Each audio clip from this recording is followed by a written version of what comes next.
Merci beaucoup. Donc, nous venons de la plénière pour le vote du budget du ministère de l'Agriculture. Ça s'est très bien passé. Les députés ont voté à une très très grande majorité le budget pour toutes ses composantes. Donc nous remercions les députés pour ça. Et au nom de tous mes collaborateurs, en tout cas, nous félicitons les députés. Pour les questions que vous avez soulevées, effectivement, ce sont des questions d'actualité d'abord. C'est la campagne de commercialisation de l'arachide. Vous savez qu'elle a démarré depuis à peu près 2 semaines. Le prix plancher est connu et les opérations de collecte ont commencé. Pour le moment, la Sonacos est bien active.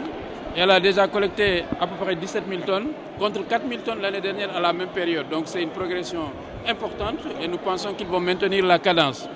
Ce que j'ai dit, c'est que le prix plancher, c'est pour protéger le producteur. Il est à 250 francs, c'est exceptionnel.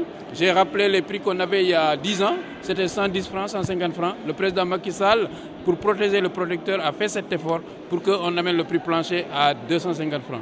Notre production d'arachide elle est estimée à peu près 1 600 000 tonnes. Donc si on suit la série chronologique des collectes depuis 20 ans, on devrait s'attendre à une collecte entre 600 000 et 800 000 tonnes. Donc nous souhaitons une bonne campagne de commercialisation au monde rural en espérant qu'elle sera aussi enrichissante que celle de l'année dernière. En ce qui concerne les intrants, effectivement, il y a une tension sur les engrais au niveau mondial. Je donne un exemple.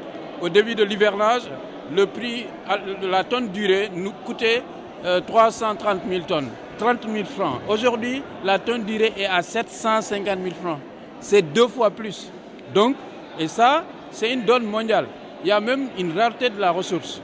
Et dans une semaine, les ministres de l'Agriculture de l'UEMOA doivent se rencontrer pour étudier cette question au niveau de la sous-région, parce que c'est devenu un enjeu international. En ce qui concerne le Sénégal, nous avons quand même la chance d'avoir chez nous une industrie d'engrais, les ICS. Donc nous sommes en train de travailler pour sécuriser, pour tout ce qui concerne les formules NPK, l'engrais pour la prochaine saison agricole.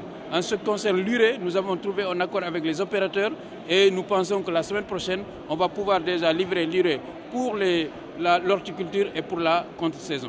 En tout cas, c'est une question que le gouvernement suit de près. Le président de la République aussi a donné des instructions claires pour qu'en tout cas qu'on sécurise notre campagne agricole à venir.